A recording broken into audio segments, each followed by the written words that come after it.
എടാ പേച്ചവന്മാരെ നൂറൊക്കെ കഴിഞ്ഞടാ. പിന്നെ നിങ്ങൾക്ക് എന്തുകൊണ്ടാക്കാണ് ഈ സാധനം ഉണ്ടാക്കിക്കൊണ്ടിരിക്കുന്നത്?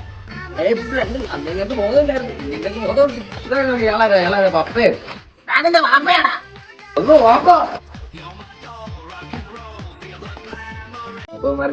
ഒരു ബോധമില്ലായിരുന്നു. അപ്പൊ നിനക്ക് ഇവന് പണ്ടേ പോയല്ല പിള്ളേരെ.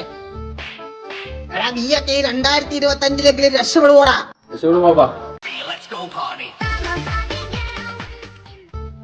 നീ ആ ബീറൂപ്പ് എടുത്ത് ഫ്രണ്ടിലോട്ട് എനിക്കിട്ട് ഉണ്ടാക്കല്ലേ കേട്ടോ. ഞാൻ ഒന്നുമില്ല, ഞാൻ നിന്റെ പാപ്പയുടെ. ഞാൻ ഇതൊക്കെ കഴിഞ്ഞിട്ടാണ് ഇവിടെ വന്നത്. നീ എനിക്കിട്ട് കേട്ടാ. മക്കളെ സ്നേഹം ഉണ്ടായതുകൊണ്ട് പറയുമോ, നീ അങ്ങ് ഒരു കാലത്തിന്റെ രക്ഷപ്പെടുത്തുള്ള